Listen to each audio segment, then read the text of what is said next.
আসসালামু আলাইকুম সবাইকে। আশা করছি সকলেই ভালো আছেন।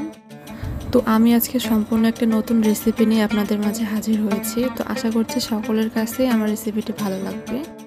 আজকে রংপুরের একটি ট্রেডিশনাল খাবার রান্না করব, আর সেটা হচ্ছে শুল্কা। এই শুল্কা রান্নার প্রধান উপকরণ হচ্ছে বিভিন্ন রকমের শাক। প্রায় 16 রকমের শাক দিয়ে এই শুল্কা রান্না করা হয়। প্রথমে গাছ থেকে সজনে পাতা পেড়ে নেওয়া হলো। শুল্কা রান্না করার জন্য প্রধান যে 3টি পাতার দরকার, তার মধ্যে একটি হচ্ছে সজনে পাতা, দ্বিতীয়টি হচ্ছে কচু পাতা এবং আরেকটি হলো মারা শাকের পাতা। এই মারা শাকটা দেখতে কিছুটা পাট শাকের মতোই। এখানে আরও বিভিন্ন প্রকারের শাক রয়েছে, যেমন লাল শাক, সাঞ্চি শাক, সবুজ শাক, সব মিলিয়ে প্রায় 12 প্রকারের মতো শাক নিয়েছে। যত বেশি শাক নেওয়া হবে শুল্কাটা ঠিক ততটাই মজা হবে। শুল্কা শাকগুলোকে ধুতে হয় না, কারণ বেছে বেছে সব পরিষ্কার শাকগুলোই নেওয়া হয়। এই শাকগুলো এখন শ্যামের মতো করে চিকন চিকন করে কাটতে হবে, আর এই শাক কাটার প্রসেসিংটা পুরোটাই আলাদা। শাকগুলো প্রথমে হাতের মুঠোয় খুব ভালোভাবে চেপে নিচ্ছে, অংশটা কেটে ফেলে সমান করে নিতে হবে। আর যেটা দিয়ে কাটছে সেটা রংপুরের ভাষায় বলে বেকি কাটার।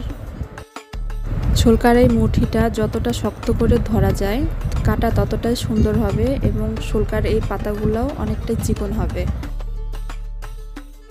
এবার সজনে পাতাগুলো কচু পাতার ভিতরে দিয়ে কচু পাতাটা মুড়িয়ে নিয়ে তারপর কাটতে হবে।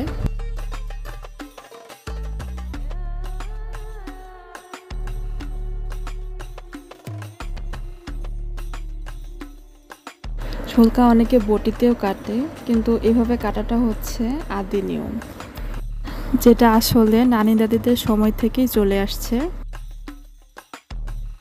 শুল্কা কাটাকাটি শেষ, এখন রান্না করার পালা।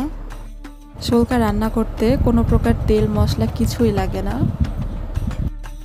শুল্কা রান্নার মূল উপকরণই হচ্ছে রসুন ও কাঁচামরিচ। প্রথমে কড়াইতে পর্যাপ্ত পরিমাণে পানি দিয়ে রসুন ও কাঁচামরিচ ঢেলে দিতে হবে। এখন দিতে হবে স্বাদ অনুযায়ী লবণ। এখন ঢাকনা দিয়ে বলক উঠে আসা পর্যন্ত অপেক্ষা করতে হবে। তো বলক চলে আসার পর শাকগুলো একটু একটু করে সবগুলো দিয়ে দিতে হবে। চামচ দিয়ে এখন উল্টে পাল্টে দিতে হবে। শুল্কা রান্নায় যত বেশি রসুন ব্যবহার করা হয় ততই বেশি স্বাদ লাগে। এখন দিয়ে দিতে হবে বেকিং সোডা বা খাবারের সোডা। এই খাবার সোডা দেওয়ার ফলে এই শুল্কাটা পিচ্ছিল টাইপের হয়ে থাকে। মাঝারি আঁচে এই শুল্কাটা এখন রান্না করে নিতে হবে। শুল্কা রান্না প্রায় শেষের দিকে, শাকটাও পুরোপুরি সিদ্ধ হয়ে গেছে। সব শেষে লবণ চেক করে নামিয়ে নিতে হবে। এই শুল্কা দিয়ে গরম গরম ভাত এবং সাথে যে কোনো ভর্তা হলে খেতে মজা লাগে। আশা করছি রান্নাটা সকলের কাছে ভালো লাগবে। সকলেই ভালো থাকবেন। আল্লাহ হাফেজ।